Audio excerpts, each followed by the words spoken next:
Sennet card from the new deck building pack. For some reason, I think this was the case last deck building pack as well. They announced all of the cards but one, and then one card gets released like a couple weeks later.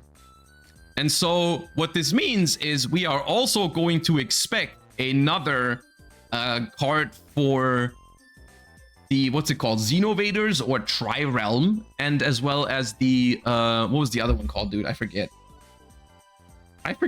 Raise Moon. So that's very exciting. But for now, we have the new Sennet card, which is, for me personally, not super exciting, because I am so much more interested in Tri-Realm and Raise Moon, and Sennet was just kind of an archetype that I didn't hate it, but I also wasn't really like it wasn't an archetype where I looked at it and I was like, dude, I can't wait. Sennet was just kind of like whatever, like, okay, another ritual strategy, but now you also have to play vanilla monsters in it. I was like, okay, I mean, fine. And for the other two, I genuinely can't wait until we get to see the other card. And once these cards come out, I'm definitely going to try the other two first. But let's still take a look at A Journey Back to the Light, Sennet. Duelists, I get asked very frequently what kind of oversleeves I use to protect my inner sleeves, because of course, if you use OCG sleeves or any other fancy kind of sleeves, you want to make sure they don't get damaged, and so you want to use oversleeves. And Ice Oversleeves is a sponsor of the channel, and I've been testing them for weeks now to make sure that they're good, because I didn't want to accept any sponsor that I wasn't convinced of. So I've been trying these for a while now, and I'm very happy to recommend them to you guys as a sponsor of the channel. You can use code Josh5 to get 5% off of your order. They at the moment only ship within Europe. If that is ever changing, I will let you know. But for everyone from Europe who's interested and wants to try some Ice Oversleeves, I heavily recommend it. Link is in the description down below. Let's continue with the video. Normal spell card. You can only activate one card with this card's name per turn. Show normal monster cards in your hand, deck, face-up field, and/or grave, then apply one of these effects. Then, if you show the card in your hand, you can draw a card. Special summon, apply one of these effects based on the number, I guess. 2, special summon a level 8 or lower non-effect fusion monster from your extra deck as a normal monster card. Special summon one Sennet monster from your deck or one normal monster from your grave. So this is another thing. This is another thing about Sennet that I find somewhat interesting and also somewhat discouraging at the same time. So Sennet, I feel like they actually try to encourage you to play multiple vanillas. And this is something that has already happened with something like Blue Eyes. And it's just, I don't love when I'm forced to play one vanilla, but when you're trying to force me to play multiple vanillas, I'm not happy with that. At the same time, Sennet is doing one interesting thing, I feel like, which is that it does try to mitigate the risk of drawing the vanilla by making some of these cards like slightly better if you have a vanilla in hand. Like this one is an example where if you have a vanilla in hand, you can just draw a card with this. So in theory, it makes up for drawing the vanilla because you just get another free card on top, and then the vanilla in hand wasn't actually a minus. My problem with that is that it does still require you to draw and resolve this card before it makes up for you drawing a vanilla, right? In the beginning, in your opening hand, if you have a vanilla or worst case multiple vanillas, you're still gonna be behind until you resolve this effect to draw an extra card because of the vanilla.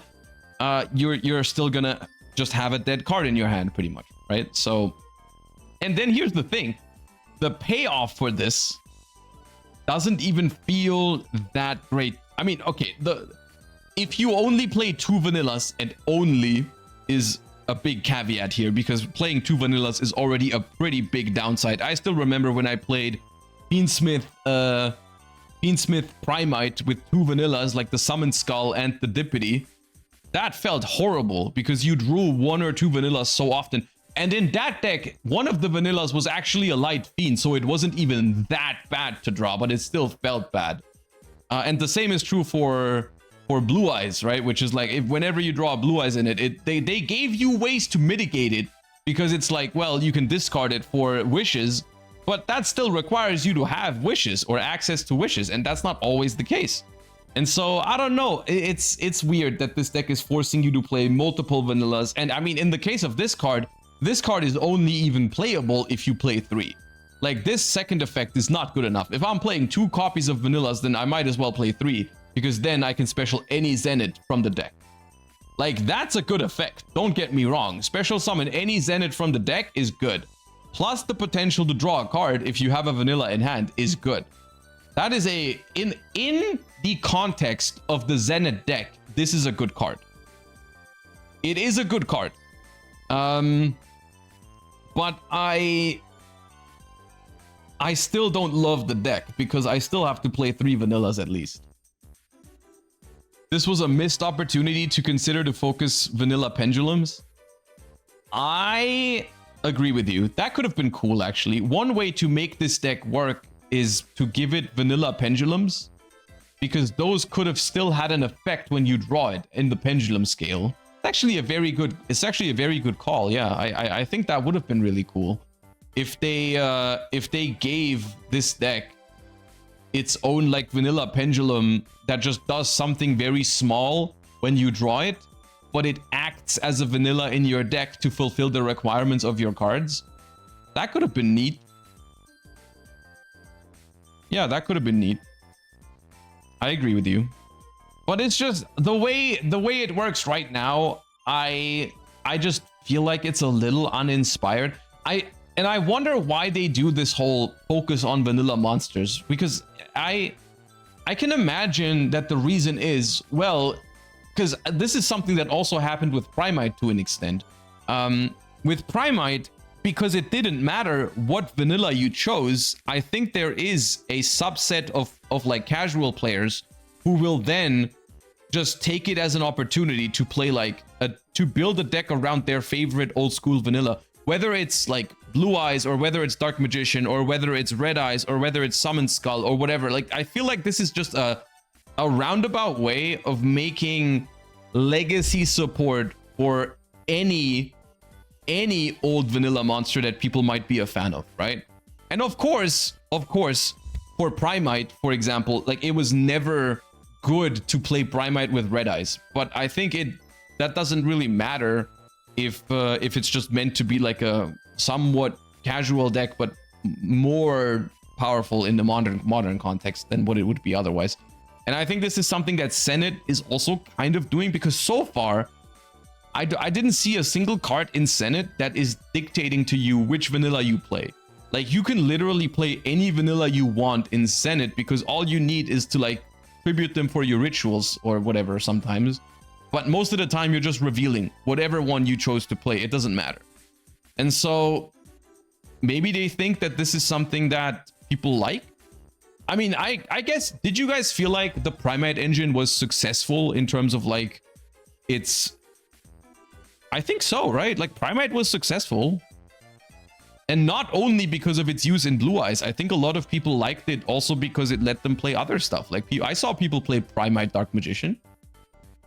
Not of course not on a meta level. Like, it was not a tournament viable deck, but I saw people mess around with that. I definitely did.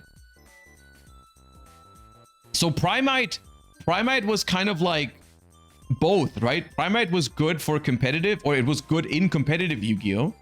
For a while, and it was also great for competitive players because they could add these new cards to whatever deck they built around one of their favorite vanilla monsters from back in the day, and they would just work. They were just good. They were just good cards to play if you build a deck around vanillas or a vanilla, right?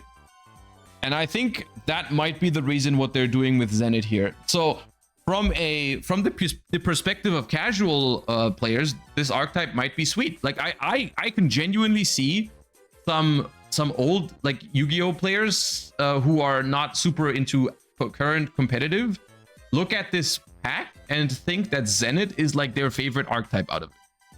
I could imagine a world in which some people look at this and genuinely they don't care about Raise Moon or they don't care about Tri-Realm, but they just want to jam Sennet, Primite, Dark Magician, which is obviously not going to be competitively viable, but maybe they don't care about that. Maybe that's fine.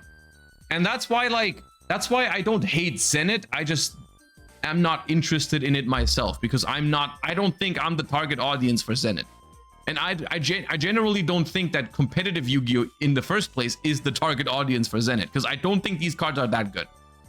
Unless there's some other crazy stuff releasing soon, like in other packs after this pack comes out. But with just the cards in this pack, I don't think Zenit is like a competitively strong deck. It's just vanilla support. But I think Raise Moon and Tri-Realm are the decks that are trying to appeal to competitive players, because those decks, like there's a world where these decks can be good. I mean, the world is unfortunately not current OCG format. Like I'm pretty sure that people are gonna try to make Tri-Realm and Raise Moon work, but I think with how powerful Elf Note, Tune, and Cool Tune are still in the OCG right now, I don't see those decks taking over the OCG immediately. But maybe once those decks are dealt with, hopefully Copium soon enough, I think that those decks can be meta viable. They have the material to be meta decks in Yu-Gi-Oh, I think. Yeah, because both Tri-Realm and Raise Moon are very engine heavy decks, but they have their own ways to win going second, which is, I feel like that's almost like step one of making a good modern Yu-Gi-Oh deck that requires a lot of engine, is like in-engine ways to go second. And both Tri-Realm and Raise Moon have that. Raise Moon Exodia will probably be a thing. I don't think so. No, I don't think that's the win con you're going for in Raise Moon. I don't think you need to do that. But maybe you're right. Maybe I'm wrong.